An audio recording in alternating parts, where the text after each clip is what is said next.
Welcome to a very special edition of Midweek with Max, our ongoing weekly series. This week we are joined by both Hemi co-founders, Max Sanchez and Jeff Garzik. I'm going to do a way shorter intro because there's a lot of questions on deck, and quite frankly, we have more interesting people than myself on stage. So with that, I'm going to turn it over to you guys. Gentlemen, take it away. Awesome. Jeff, do you want to kick us off? Why don't you kick us off? Because frankly, I'm not too familiar with the format. You gotta lead a horse to water here. Does the audience submit some questions, or is someone going to read out questions? You guys just let me know. Yes, sir. I'll give you a quick rundown. So basically, we start off with a quick intro. Typically, it's Max, and then from there, Joshua and myself will field questions from the Hemi community. So we'll do the same thing this week as always, and we'll just be reading questions. Actually, that's a good segue. When you guys are submitting questions, if you have a specific question for Max or Jeff, if you could specify who the question is towards, otherwise we're going to read it off as a generalized, that would help us out. So, back to you, Max. Cool, sounds good. So welcome everyone to the Midweek AMA. Great to see everyone coming out yet again for another week. Some quick engineering updates. We're still moving towards the upcoming testnet upgrade that I've been talking about for the last 2 weeks. And so we'll have that in soon with some HVM improvements, and we'll also be coming out with a bunch of documentation for people who want to dive deeper into HVM and see all the stuff you can use, the endpoints available in HBK. We're adding some more endpoints versus what's currently documented as well. So if you're interested in the smart contract development around HVM and HBK, stay tuned for that. And then, most of the other work has been continued infrastructure improvements, getting stuff migrated. We're about to cut over our testnet infrastructure to our new infra provider. And so hopefully we'll see some better performance and scalability and reliability there. We've just been continuing to have issues with the current one that we're using, which is why we're migrating off. And I know we've covered some of that in previous AMAs, so I won't beat a dead horse, but basically lots of servers going down randomly and volumes dismounting and all kinds of chaos. So looking forward to the improved stability from that infrastructure migration. We'll announce that here when that's complete. And other than that, just working on a bunch of stuff behind the scenes. So the final Bitcoin tunnel contracts, we've got those over to auditors. And so they're looking at those now. And with the testnet upgrade, we'll be deploying a version of that on testnet for people to play around with. And I think those are the main things. And then obviously today we have a special guest, Jeff Garzik here. For anyone who's not familiar, he was a super early Bitcoin core developer. It was basically Satoshi, then Gavin Andreessen, and then him. Long time, very prolific contributor to the Bitcoin core code base. Also did a ton of work at Red Hat with the Linux kernel and a bunch of other really awesome things. I don't know if, Jeff, you want to give a deeper intro or we just want to jump into questions, but super exciting special edition today. Definitely exciting. And as Max noted, we're working on a ton of stuff behind the scenes, and the run up to mainnet being open. So that's very exciting and kind of the tent pole that I've been looking at. I like to think of myself as Mr. Macroeconomics. Look at things reasoning from first principles, top-down economic incentives, analysis, etc. I apply that to whether it's in real life or crypto or Hemi. I think all of that ultimately boils down to if you've got the right economics, you'll get the right outcomes. If you have the wrong economics, you'll get the wrong outcomes and unwanted outcomes. And I think of myself as Mr. Macro. My background, as Max mentioned, I was a Bitcoin core developer in 2010 in the Satoshi early days, and lots of stories from that period. Been through several crypto bubbles, cycles, etc. Saw the launch of the Litecoins and the Dogecoins and Bitcoins. When it reached $1, we had a dollar parity party. Lots of history going through the birth of Ethereum and then on up until present day. Prior to that, as Max mentioned, worked on the Linux kernel, so any Android phone or Linux server in a data center is definitely running either my storage or networking code. So lifelong nerd. In real life, I have a family, I own a tractor, I enjoy getting out on my 16 acres of land, enjoy backpacking and all sorts of outdoors stuff that pull me away from the computer and out touching grass and sniffing fresh air. So that's me, down home Southern boy who loves blockchain, loves Hemi, loves the direction of this community and this technical project, and overall Hemi's macroeconomic plan. Well, the love is mutual, Jeff. I have 14 questions on deck. So with that said, let's get things started. So the first question is directed towards Jeff. Did you ever speak to Satoshi outside of mailing lists and forums? Well, it was primarily, communication with Satoshi was primarily through the forum.bitcoin.org and a little bit of Bitcoin trivia. I bought the domain bitcointalk.org, where the current Bitcoin, etc. forums live. And he was a very much a time zone jumper, didn't have a lot of colloquialisms in his speech, and it was all online. I had a few private emails with Satoshi, but in keeping with the Linux kernel tradition, always tried to have discussions out in the open. That's where and how open source is best developed in the full force of sunlight and the full force of objective criticism, etc. So a couple private emails were the only non-visible communications, never any audio chats or anything like that. Satoshi never revealed his voice to anyone as far as I'm aware, and really did a good job of maintaining the anonymity, something that's really, really hard to do in modern times, where anything you do leaves a data trail of cell phone tower pings and Tor network exit node routings and this, that, and the other. And Satoshi faded away and stopped leaving a data trail, and I argue that that's the best thing that Satoshi could have done in terms of preserving anonymity. Thank you for that answer, sir.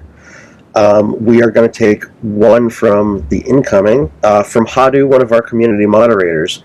How will the tunnel work on mainnet? Will it be possible to tunnel BTC or the Hemi token itself? It's not directed towards anyone in particular, so Jeff and Max, both feel free to hop in on that. Yeah, so Bitcoin will be tunneled and represented as hBTC on the Hemi network, so that'll be the tunneled version of Bitcoin that you can use as an ERC20 and DeFi apps, etc. The Hemi token will be native to the Hemi chain, but we will be eventually offering the ability to tunnel that out into Ethereum, but that won't be a day one feature. All right, hope that answers your question, Hadu. We're going to go back to one that we had as it's not a mail-in, but they sent them to us in advance. We'll call it a mail-in, for lack of a better term right now. Jeff, what would you say the moment was when you realized Bitcoin was going to be a thing?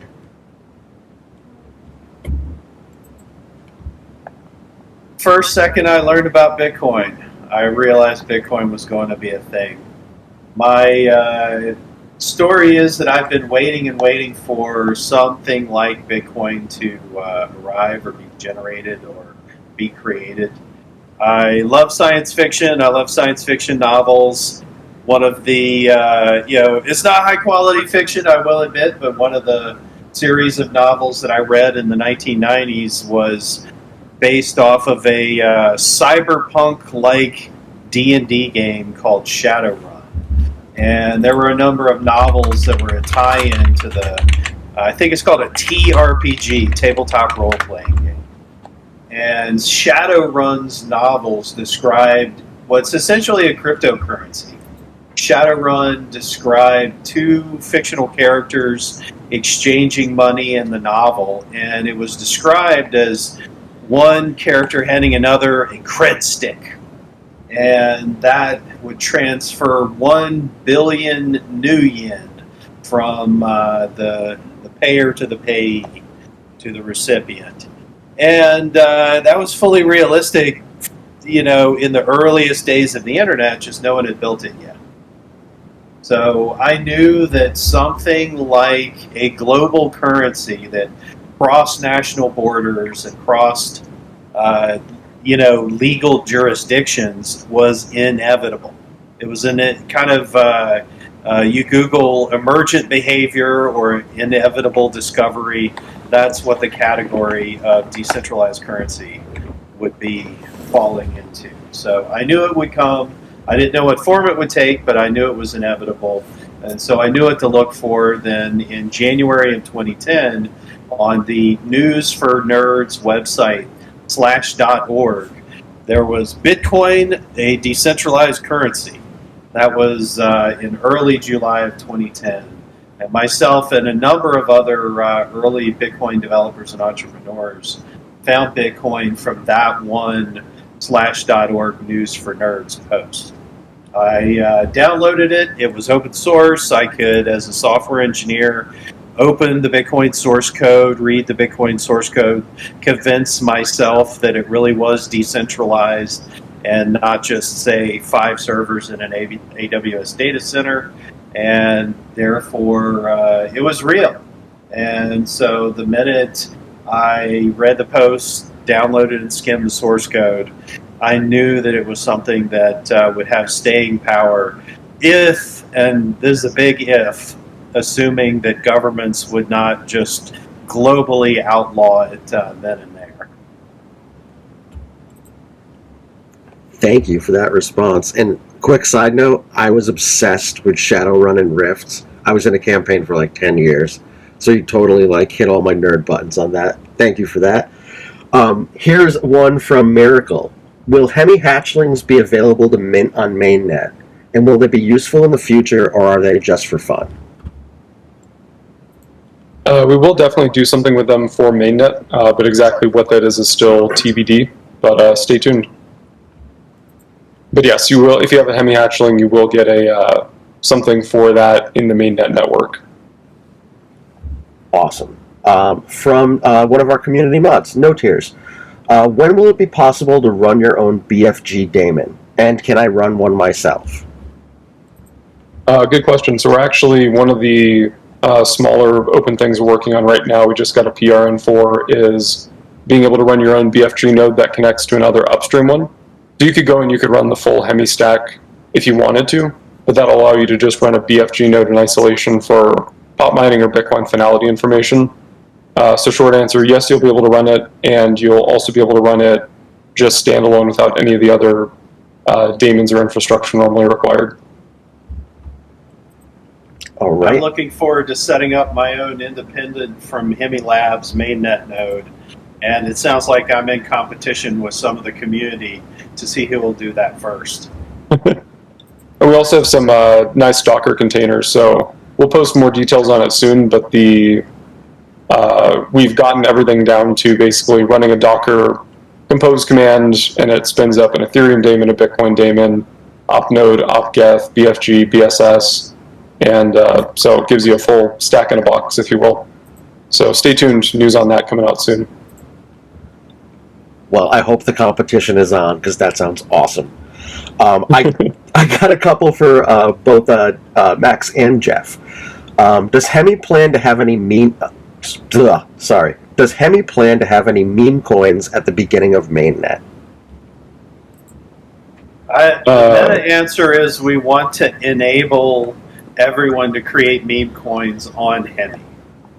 And so, I'm definitely not the king of the memes. I'm a builder, and so I want to build infrastructure, gadgets, websites that let others launch the meme of their choice. As a certified meme lord, I fully respect that, and I hope the community comes with us on this journey. So let's make some meme coins, boys and gals. Amigos and amigas, rather. Okay, here's another one. What's the most prominent difference between testnet and mainnet? Testnet. Real money. Yeah. I think that pretty much sums it up. Testnet, because I know I've gotten some questions about this in the past, so just to reiterate, people have been asking if the fee mechanics on mainnet will be similar to testnet, stuff of that nature. Testnet, since it is inherently worthless, other than obviously being able to earn points for doing interactions, the gas mechanics are way different, so we're seeing like crazy high gas fees on testnet because people are competing to do tons of transactions. We're at, I think, 160,000 transactions a day roughly. And so in mainnet, to do transactions, you'll actually be paying real ETH that costs real money. And so do not directly compare, any testnet gas fees or fees of any sort to anything that will be in mainnet. It's totally different market dynamics. All right. Here's another one for both of you. What are your generalized thoughts on NFTs?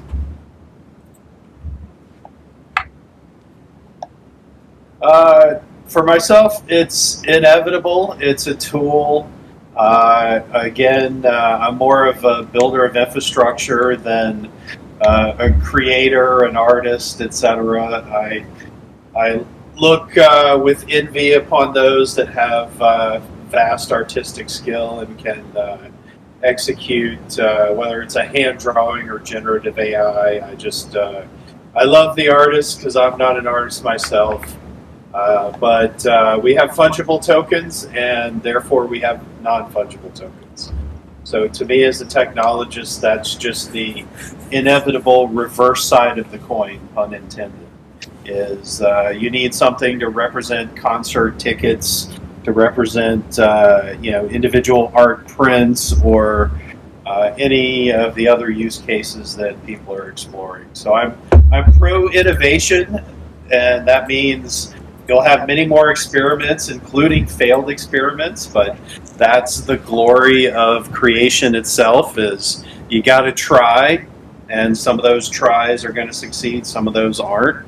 But we have to try, we have to innovate in order to see what does succeed and what makes sense. And so when the cost, again, Mr. Macroeconomics, when the cost of digital asset creation is zero, you get a vast amount of supply, but at the same time, the amount of quality is going to be 99% noise, 1% signal.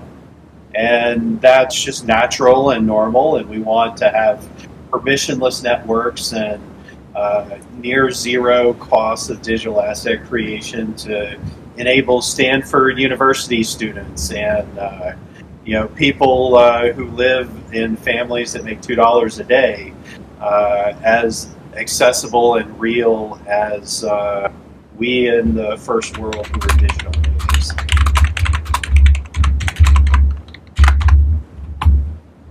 And I guess to add on to that, I think I'll be the first to admit I don't understand the whole NFT world and marketplace, but I think there's a lot of cool applications for it and things like IP licensing that I think are kind of underexplored now and will be interesting. And even from an AI perspective, being able to prove that you have data that you're training a model on, that you own a exclusive NFT license to use that data in a certain way, or be able to resell it and have ways for intellectual property to be transferred and have fees or part of the sale price go back to the original creator. I think there's a lot of really cool technical things you can do with them that people are just starting to explore, which is really interesting. All right, we have two questions coming in from one of our community mods, Alex. The first is concerning Hemi. Why did you choose Ethereum when other networks seem to be much more scalable today? Ethereum is pretty much the economic epicenter of DeFi.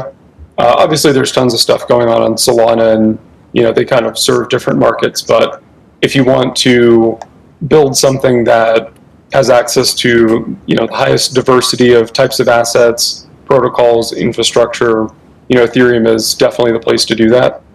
And so our thesis was take the world's premier DeFi and asset issuance platform, combine that with the world's premier security source and the largest chain by market cap, which is Bitcoin, and create interoperability between those two. And there's a lot of potential in the future to add other networks into Hemi through different ways. There's interoperability technologies that work in any EVM, like your layer zeros of the world, but also in a more Hemi native way. Eventually, we could take other chains and kind of like we took Bitcoin and embedded that node inside the EVM. There's the opportunity to do that with other chains, and this is long out, way far in the future, speculative, but embed those in L3 Hemi ecosystem chains that could add in, say, a Solana or an Avalanche or whatever, and provide deeper protocol level interoperability. But as a starting place, if you're going to choose two networks to build connective tissue between, Bitcoin and Ethereum just make the most sense for where to put that.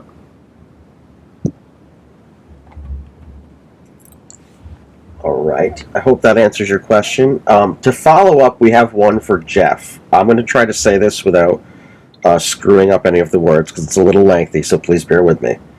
A very general and almost philosophical question. Jeff, as one of the pioneers of blockchain, what do you think of the arrival of new technologies such as AI? And are you afraid that blockchain could turn into a surveillance tool a la Big Brother from 1984?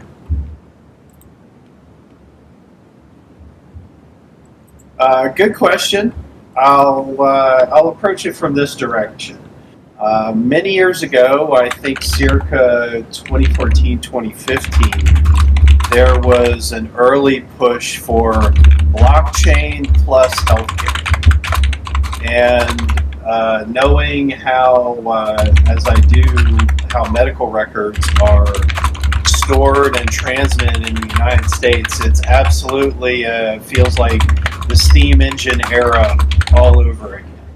Meaning that, as a real and personal example, when I transferred my health records as a U.S. citizen from one hospital system, Kaiser, to another hospital system, I had to go into a special room. There was nothing in the room but a person and a fax machine.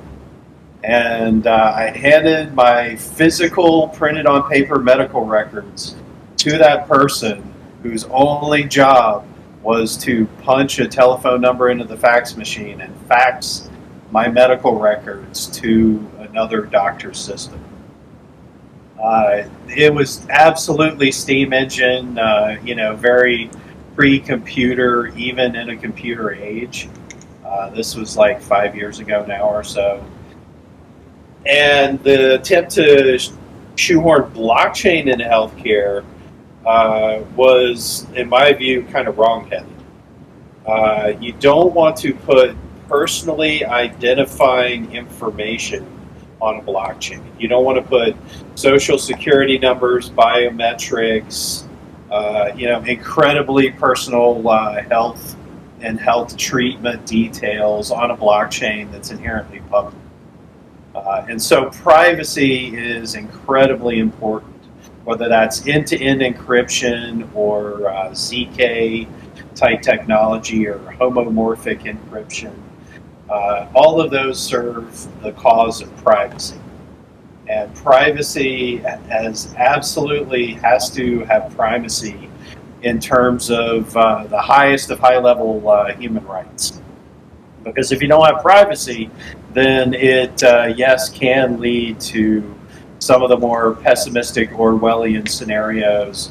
And that's true of blockchain or not blockchain.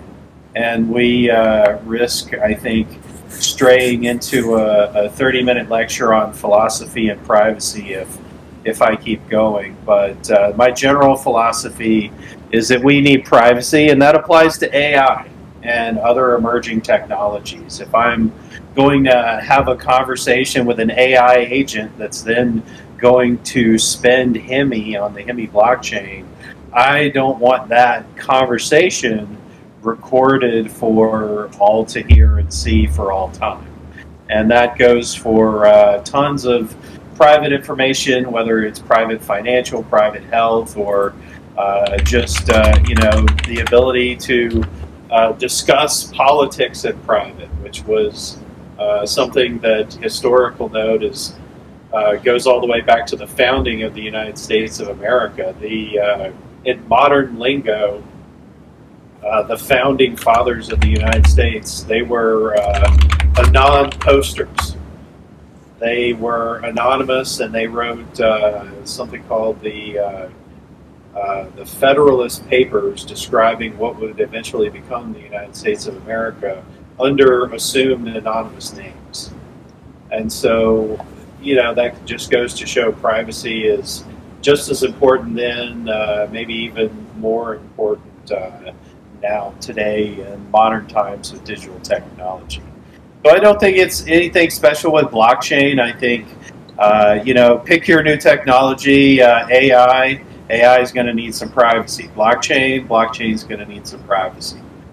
It all comes back to, enabling freedom, enabling, self-sovereign thoughts, actions, freedoms of speech and assembly, and those sorts of fundamental rights. Blockchain, in that context, is a tool. It's mostly a tool. I think a default freedom, default transparency, default freedom of speech. But any tool can be misused at the same time. That was an awesome answer. In response, part one, hell yeah. Part two is a Freemason. I fully support your thoughts on privacy. Moving on to our next questions. Max, we have to start with you on this one, because at our last AMA, you did say there was a surprise coming, and a lot of folks have been inquiring about the surprise. So I will tie that into this question. Part one, can you reveal the surprise? And part two, to both, can you share any updates about mainnet as of right now? For the surprise, stay tuned. Soon, but not yet. And for mainnet, still just the same things we've been communicating of mainnet launching in Q4, but obviously we'll provide more details as we get closer to it, but nothing new on that front. Sounds good. I told you guys I would ask, just for the record. So I don't want to hear about it in general chat. I asked about the surprise. Moving on, but still tied to mainnet, how will pop mining work on mainnet? What will it cost to run a pop miner, and what is the reward for running them? Good question. So the cost will be Bitcoin transaction fees, and so those will change over time, obviously based on supply and demand in the Bitcoin fee marketplace. The reward will be protocol native tokens. And the way that those will work for payout, which is different than testnet. Testnet was just giving everybody Hemi as tokens, one Hemi for doing one pop transaction as a way to test the payout mechanic, that, the transaction was getting recognized by the protocol, and the payout mechanic was able to recognize that address should get something and give them the token. In mainnet, the mechanic is going to be self-balancing around a target number of pop miners. So, for example, with a target number of 5 pop miners, if there's 7 people who do a pop transaction in a particular keystone period, they'll split a smaller reward than, they'll split the same reward, or roughly the same reward, but the amount that each slices will be smaller because there's more of them than the protocol's targeting. Likewise, if there were only 3 pop miners, but we're again targeting 5, it would bump up the rewards that it's paying. And so it's this self-balancing, water seeking its own level around getting the target number of pop miners for decentralization purposes and redundancy without overpaying a bunch of protocol native tokens to pay for people to do tons of pop transactions that the protocol doesn't need and doesn't get any additional security from. So short answer, cost will be Bitcoin fees, reward will be based on that self-balancing mechanism, and where it'll land in a normal economy is basically the people doing pop mining. If one of them falls out, there will be profit for somebody to step in and take their place. But if there's already the saturation limit of pop miners active, going and doing additional pop transactions will not earn more than the Bitcoin fees it would cost to go and do that transaction. All right, thank you for that. From Yahoo is one of our community moderators. It's addressed to Boss Jeff. Whilst trying to compete with other innovative blockchain networks, what will you do differently that will let Hemi take the lead in the blockchain space?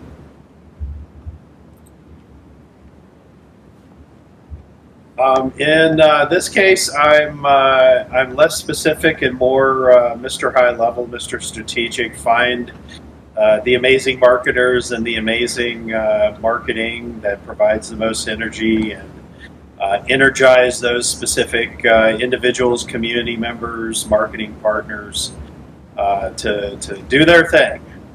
I love the energy that I see from the Hemi community, and I think that could be absolutely something we can and should leverage. Obviously, Hemi Labs, rolling into Hemi Foundation, has folks that work on marketing as well. Then the decentralized protocols, the KOL projects, we absolutely need to interact and engage that as kind of a fourth rail as well. I think there are a lot of, it's not Morpheus, there's Mon, there's like the Mon protocol and some similar protocols that are emerging that I think is kind of a DAO to DAO marketing multiplicative power type arrangement, and those are really exciting as well. But you have to engage multiple audiences. You can't just market to Bitcoin folks or DeFi degens or institutionals. You got to check a lot of different boxes with a lot of different marketing constituencies. All right, we have a couple other questions on deck. Here's a fresh one. Is the roadmap still pending? I guess another way to say that is, when could we expect to see a roadmap? We'll be publishing a roadmap soon. Not sure the exact timing, but definitely at or before mainnet. Love it. Max, here's one directed towards you. What inspired you to invent proof of proof, and how would you say it will grow? Good question. So way back, I first got into Bitcoin late 2011, early 2012. And one of the things that initially drew me to it was I've always been into computer science and economics, and the design of the proof of work protocol, the way that it was able to solve, provide an economic solution to a problem, the Byzantine generals problem that doesn't have an actual, direct technical algorithmic solution. I found that to be absolutely fascinating. And early on in kind of my foray into crypto, and I think a lot of people who get into crypto kind of follow this path, you learn about Bitcoin, you learn about proof of work, you think it's awesome, and then you see how much energy proof of work's consuming, and you start thinking it's wasteful and there's got to be a better way. And then you the more you dive into that and understand it, the more you come full circle into realizing Bitcoin, the amount of power and resources that Bitcoin consumes for its proof of work, and the fact that it can't be used for any other, useful case. Like it's not folding proteins, it's not, cracking passwords. It is purely dedicated to securing the Bitcoin blockchain. There's no other external economic factors that could influence the people doing mining for any reason other than what Bitcoin is paying them to secure it, or in some case, if you want to take the pessimistic economic analysis case, to attack it. You start to understand the beauty of that, and then as protocols, like I remember when proof of stake was first introduced as a thread on Bitcoin Talk, or at least the first time I saw about it was back in the pure coin days with Sunny and everyone thought that was going to be the future. And we've arrived to kind of probably the correct hybrid thinking in a lot of the industry that Bitcoin's proof of work serves a purpose, and that amount of computational security is something that you can't get with any other technology, and there's just immense intrinsic value to that. But recreating that for 100 or 1,000 blockchains with their own native proof of work doesn't make any sense. Whereas if you can take that proof of work and have one network that specializes in proof of work, a la Bitcoin, and then find ways to reuse that effectively to secure other systems, that is the ultimate efficiency, where you still get the benefit of, strongly subjective mathematical proof, but you don't have 100 networks competing to all create, kind of lame versions of it. You have everyone focused on one network where all of that proof of work power accumulates, and then you reuse that for whatever you want to do in the ecosystem. And so once I had that kind of realization of where proof of work really fits in, and it's not inefficient, but it's inefficient to duplicate, then ways to leverage it became really interesting. And it started off with, everyone's familiar with Bitcoin timestamping and how you can take a document and hash it and stick that on Bitcoin. And then if you manipulate the document, you can prove it's not the original because the hash doesn't match. And so started down that train and very quickly realized, that's a really cool use case, but it's not, it's something that's already been solved, and people have, proposed different ways to do that. And it's not an interesting thing to work on, but figuring out a way to leverage Bitcoin to secure blockchains is a much more interesting and unique problem. And doing it in a way that, in the early days, merge mining was proposed, and that has a lot of security issues, game theory issues. And so finding a way to do it that preserve the decentralization properties of Bitcoin while still being useful as a consensus protocol, I found just something that's absolutely fascinating to work on and would bring a lot of value to the space. So started working on that back in 2015, and here we are almost a decade later. So it's been a journey. That's a really good segue into the next question I have on deck. From Miracle, who started the Hemi project, and when did the Hemi project first begin? I'll throw that one over to Jeff. Oh, shoot. We should have recorded this in Slate, given ourselves an engraved tungsten cube with the date or something like that. It's been lost in the mists of time. We frequently talked in years past in the halls of Block and Veriblock about this would be the natural outgrowth, what I call organic sharding of what was at the time Bitcoin and Ethereum having high fees. This is, again, Mr. Macroeconomics says that the explosion of networks was economically inevitable.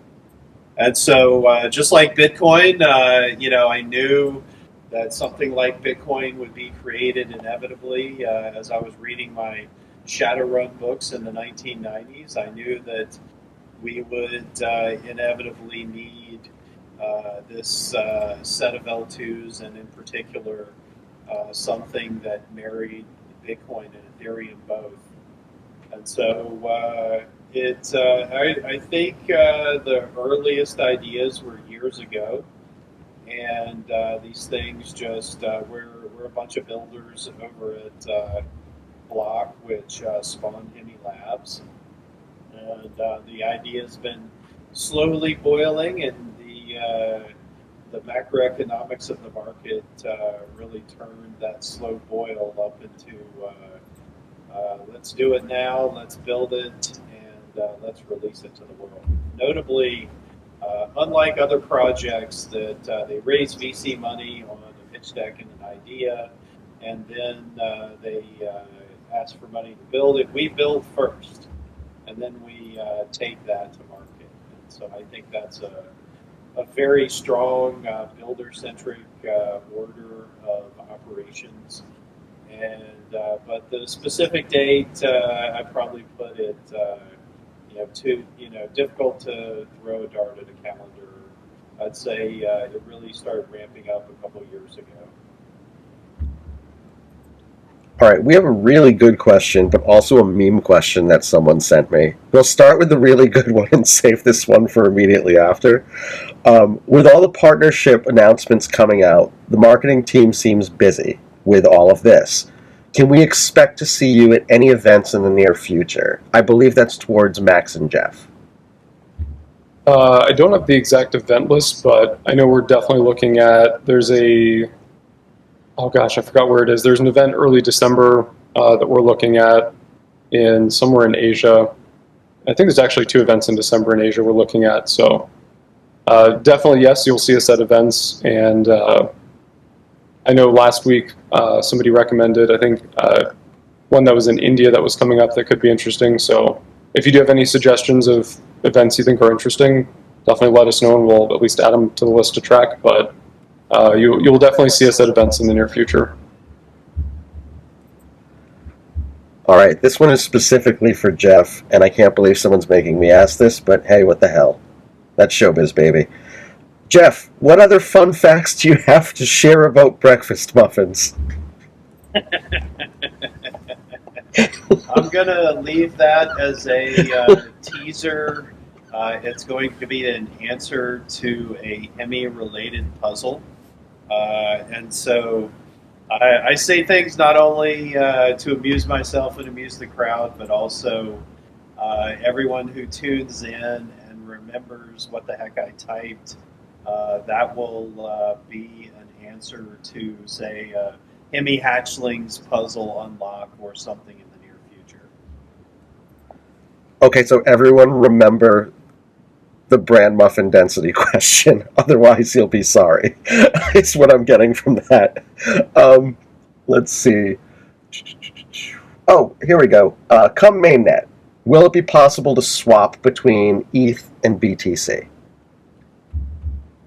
Yep. Yeah, we'll have at least one. It's looking like several DEXs available mainnet day one, and part of that will be incentivizing liquidity for all the popular assets: Bitcoin, Ethereum, stablecoins. All right. Wait. That can't be the end. Hold on. I'm so sorry. I'm trying to breeze through all these questions that I have and make sure I'm not repeating myself.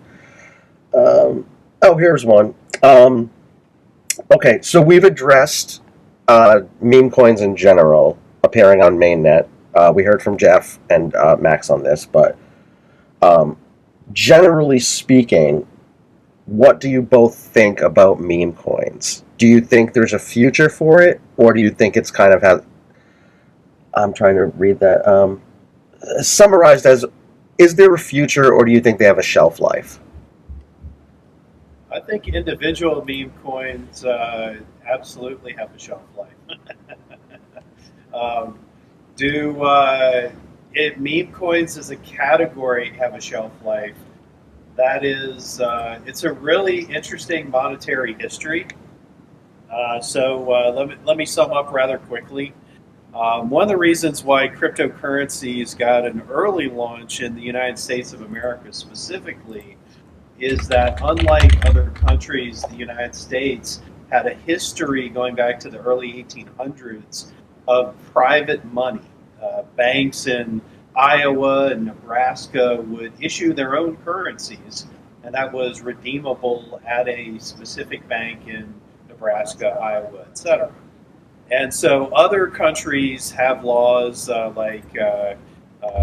not necessarily enforced, like China and Russia, that say specifically there is only one legal currency that may be used, and that's the ruble, the renminbi, etc. Whereas the United States and this was copied in some other countries, had a little bit looser regulation of legal tender. You got to pay U.S. dollars to pay your tax bill. But if you want to pay your neighbor in bananas, more power to you. And in fact, trivia at Georgia Tech, my university, we named units of computing and network resource. The literal name was bananas. It was an acronym. So where does that get us with meme coins? Is fast forward to today, and you have a incredibly complicated legal environment where some tokens might be securities according to securities laws, some tokens are definitely not. And tragically, annoyingly, amusingly, meme coins, by having absolutely zero utility, are probably not securities according to some attorneys. Star not legal advice. And so that leads to a lot of creation of meme coins in terms of macroeconomics, because it's perhaps less likely to be pursued by securities regulators. Again, star not. This is analysis, not legal advice. And so that's why you see a lot of meme coins, and I think meme coins are not going away. But as self-labeled Mr. Macroeconomics, I personally have difficulty seeing fundamental value in meme coins. So I think they're perennially a flash in the pan. It's humans are social organisms, and so why not have a Jeff breakfast muffin meme coin? Because it gives me a chuckle, it gives you a chuckle, and the 50 people that were in the chat that got some of the meme coin, we all have a sense of community, and all of that is very healthy and very human and very positive.